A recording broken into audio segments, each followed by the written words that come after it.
You are dating a Ukrainian woman who is living in Kyiv, Lviv, Kharkiv, Dnipro, Sumy, Odessa, Vinnytsia, or anywhere else, and you haven't seen each other for a long time, but it's been a war for a year since it started, and you were helping her, you were donating to her projects, you were creating maybe projects together, but finally you've decided to meet.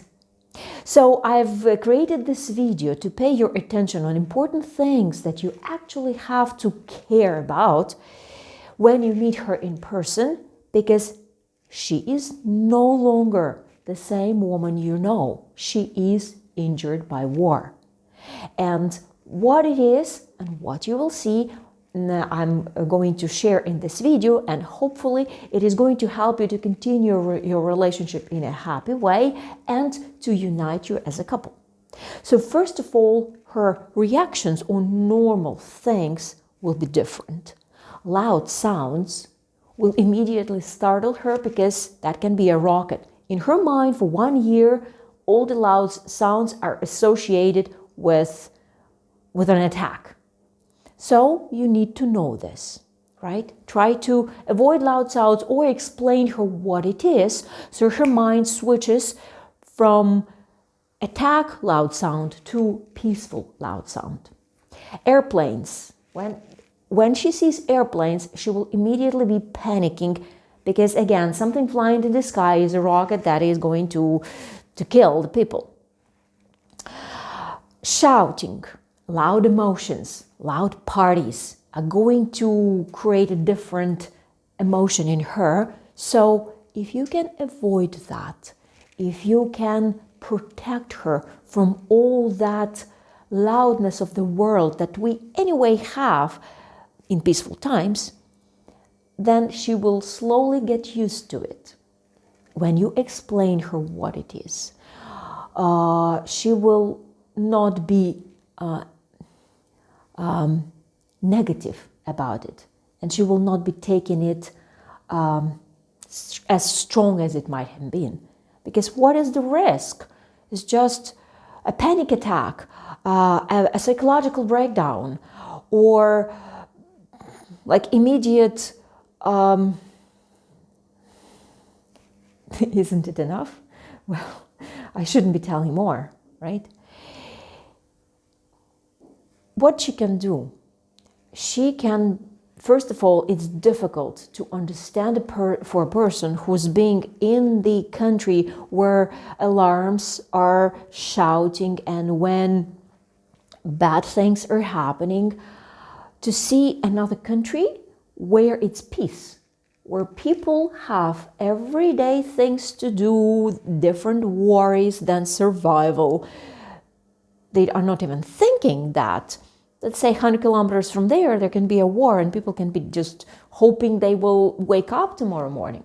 So that is affecting perception of people and their life. How can you be sitting here and smiling, drinking coffee or drinking beer when 100 kilometers away people are dying of the war? So that will be coming in her mind. She can be crying from time to time and showing really inadequate emotions to normal things that you may see. You can see her depressed, or you can see anxiety attacks, or you can see post-traumatic syndrome signs.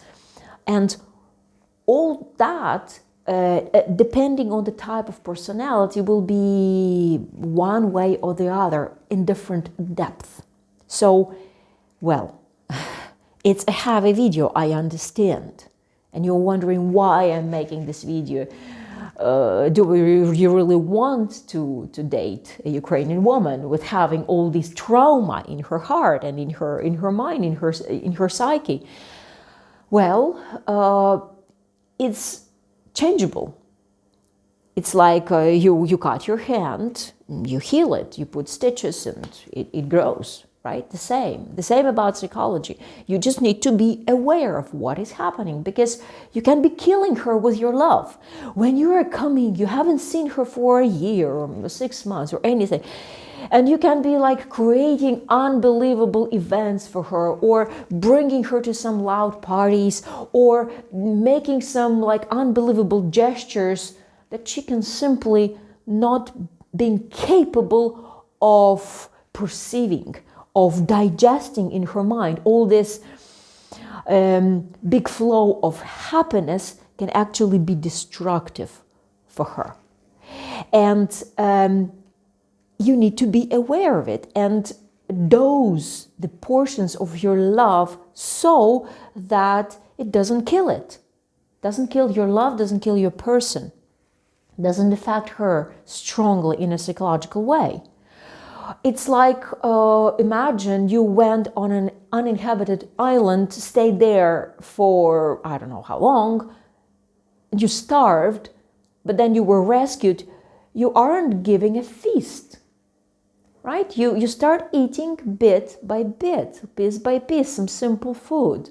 The same principle comes to treating a woman emotionally when she's coming from the area affected by war. And you definitely need to know, so what you can do. You definitely need to know how much she was affected by war. Any dead relatives, dear friends, how much trauma, how much killings did she see, what was going on, whether she was volunteering, where, what she was doing, how much of the real war she has witnessed. So this will be showing you the level of trauma she had dealt with. Broken home is again another big issue. Did she have it? Did any of her relatives or dear people had it? And all that comes together into your understanding of who is your woman and what she's been going through. You need to be very careful. You need to do very simple things, very simple pleasures, so to say, and always keeping the report of how she is reacting. What is she saying to you? And there you probably need to be reading her mind a little bit more than listening to what she's saying, because these things can be different. And your active participation in what is happening right now is one of the recipes. And also, it does matter to have a life coach. A life coach who can help you address these things wider.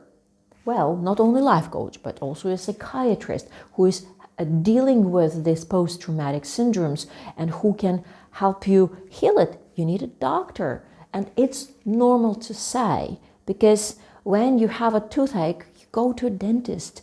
When your stomach aches, you go to a gastroenterologist. And this is the same about post-traumatic syndrome and a person affected by war. You need to at least have somebody reliable that you can address in case you need it.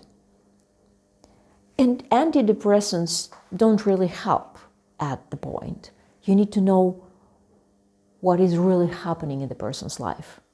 And if you need such a specialist, please contact me. All the information is in the description to this video below. And the purpose is supporting your relationships, because Ukrainian women are still the best women in the world. And even after the year of the war, we want family, we cherish family, we have deep family values, and we want to be happy in a couple. But there is a little more difficulty for that, and you can fix it.